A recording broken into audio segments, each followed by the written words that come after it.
covering spirituality, lifeways, and society, maintaining an attitude of hope and faith. This is the Truth and Life podcast, brought to you by Concise Consulting with Reverend Dr. C.E. McAdoo. Welcome, everybody. This is the Truth and Life podcast. I am Leron McAdoo, and the real man of the podcast is my daddy. Can you introduce yourself, sir? Yes, I can. Reverend Dr. C.E. McAdoo, and there are others on this call. Yes, so I have my brother on the call. Yeah, what's up? Charlie McAdoo II. Dr. Mac. And then I have another person that I've grown up with. He's my little oldest cousin. What's up? My name is Delwyn Slater out of Little Rock, Arkansas.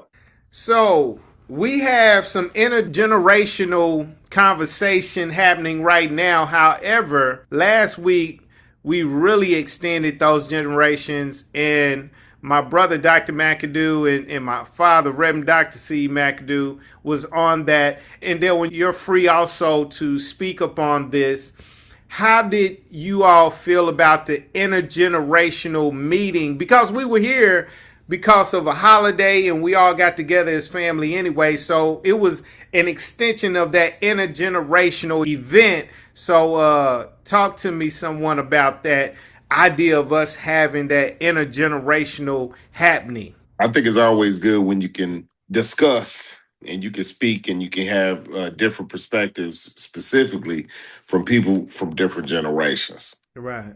Yeah, I felt the intergenerational piece came out very strong when one of the youngest, 18-year-old, my grandson, Yule, who was only 10, that really talked about the gap and the divide between us seniors and younger people.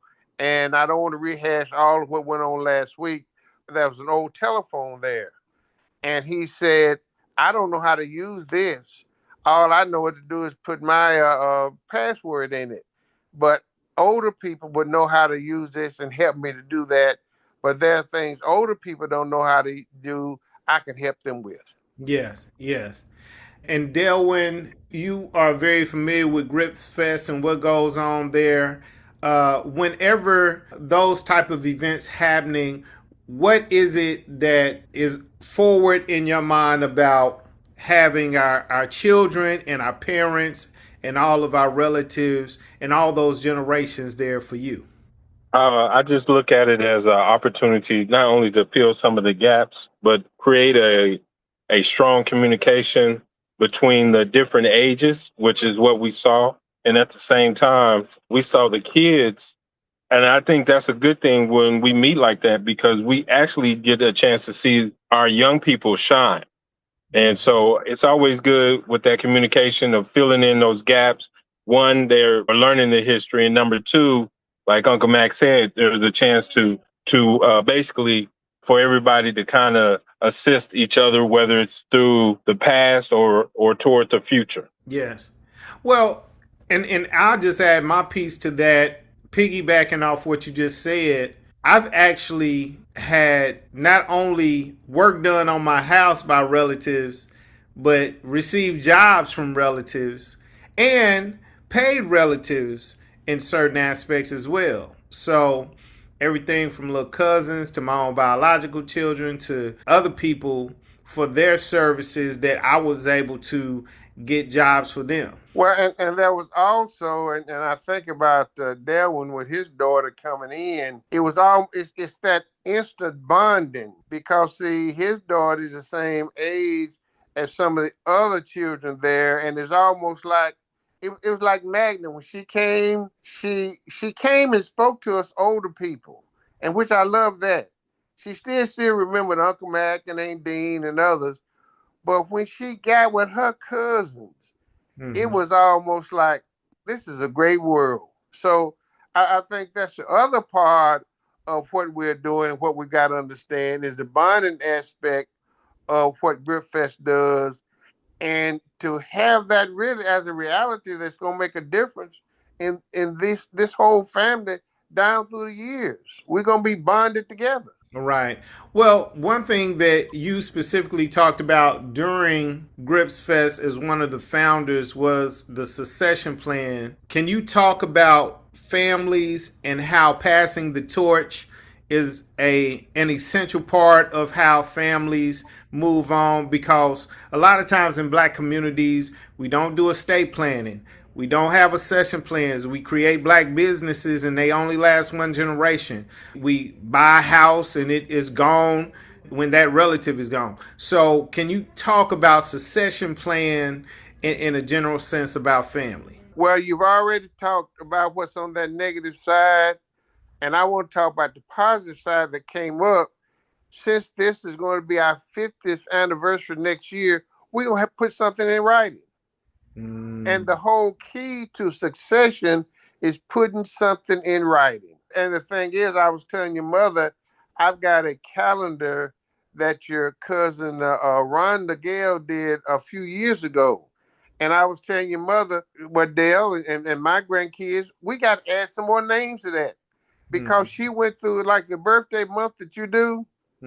She's got about a month. But what I'm saying, it's not 2026. So that's two things. Number one is to have the documentation of who people are. And the second thing is putting some on paper and putting some, not rules and regulations, but putting some concepts of what we're doing or planning on doing. So, Mac, of course, you can talk about succession if you want to, but also include after that, if you decide to talk on succession, talk about how it felt to be in celebration, man, because you had a lot to celebrate this year.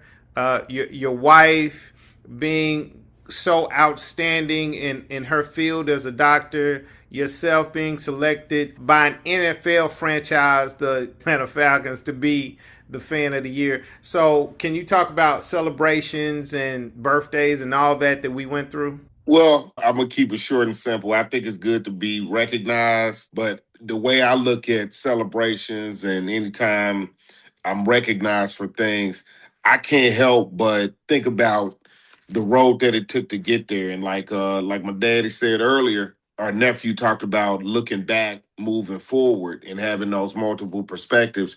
I can't see getting any type of tribute or accolade or anything. I can't accept it without thinking about family. I can't accept anything without thinking about what it took to make it happen because I didn't do anything alone. And I think that the celebrations and the Grip Fest, the celebrations that we have as a family, I wouldn't be the person I am without those type of celebrations. So for me, it's been a heck of a year these last 9 months. I'm still grounded by everything that made me who I am. And that's the good and not so good. So I think that I carry that. I don't get too high. I don't get too low. So what I always think about is, did I share enough of the experience with the people that I care about? That's what I always think about. So I don't think of it as my own. I think of it like, how can I broaden the scope of how people see it? I want everybody to experience what I'm experiencing. Sometimes it make it to where I don't enjoy it and smell the flowers myself, but that's something I'm working on.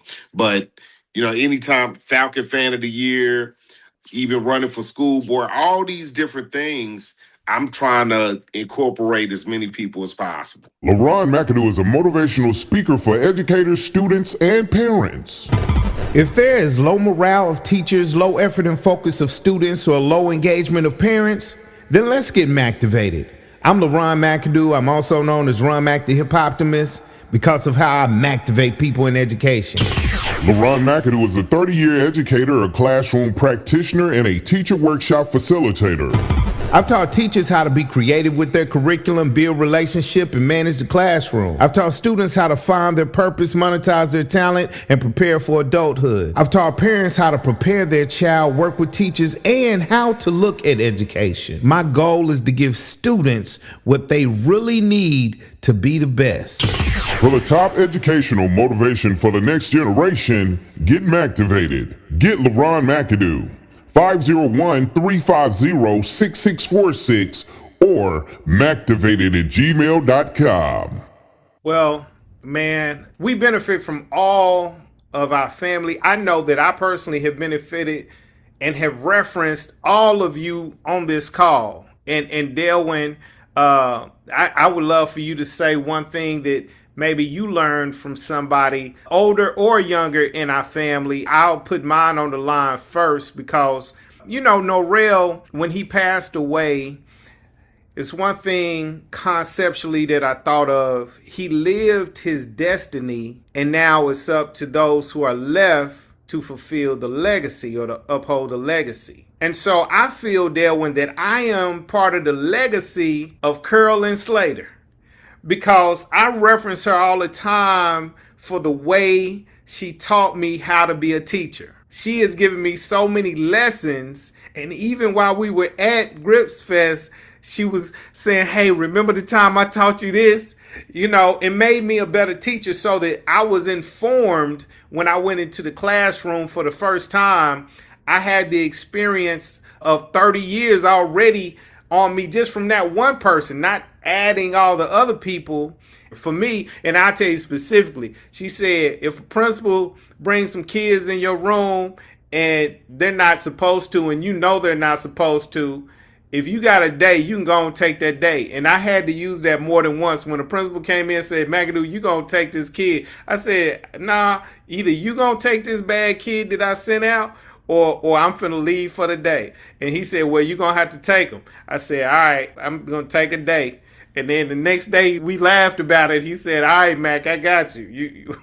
I can take that one kid. Just take the other 25. So anyway, I got that from Aunt Curly. And so, is there something that you have learned from somebody in the family, either older or younger, that you'd like to share? Can you hear me? Yes, sir. Okay. Mine may be a collection of words. I know we were supposed to pick one. Part of it is resilience. Okay. Part of it is something that I even noticed even with my own daughter. She has a very strong memory to where I could tell her something today and not see her for 2 weeks. And first thing she's going to do is remind me. And that's what she did when I told her. You're breaking up, man. It's gonna be good, but you're breaking up. It was gonna be good. Hey, look, y'all gonna have to stay tuned. We gonna get it from Delwyn. Yeah. We're gonna tell you because we only got 30 seconds left. Man, I'm gonna say it because my father would say it. This is a podcast of truthfluence, not influence. Yeah, but truthfluence. That's right. So, man, I thank all of you for being on today. Stay tuned for the next episode. Right. Thank you. Peace. Always remember the truth and be influenced by it. Thank you. Truth and life. Truth and life. Peace. All right. Bye-bye. It should cut off at any time. It says less than a minute. Okay. Okay. All right. Well, I'm gonna go ahead and leave. I gotta go cut the bush out here. Okay. You working? Yeah. You working too, bruh? Yeah, I'm trying to line up schedules. When churches and organizations face real challenges, that's where Concise Consulting comes in. We help you move from uncertainty to clarity. For financial expertise, we help you conceptualize, manage, and maximize your budget. Our lead consultant oversaw multiple churches that contributed to mission work at a rate of 95%, and now your team can gain practical tools to plan stronger. For relational equity training, we help churches and organizations build cultures of understanding differences. For building and facility issues, Concise Consulting brings decades of experience to develop common sense solutions for complex facility challenges. For shrinking congregations, we help you navigate membership decline, tap into growing faith movements, and incorporate development strategies across multiple denominations. So how can Concise help you? Through on-site or virtual professional learning, coaching, and retreats, all customized to fit your organization. When you need advice, call Concise Consulting, 501-779-0649, conciselr@gmail.com, P.O. Box 55323, Little Rock, Arkansas 72215.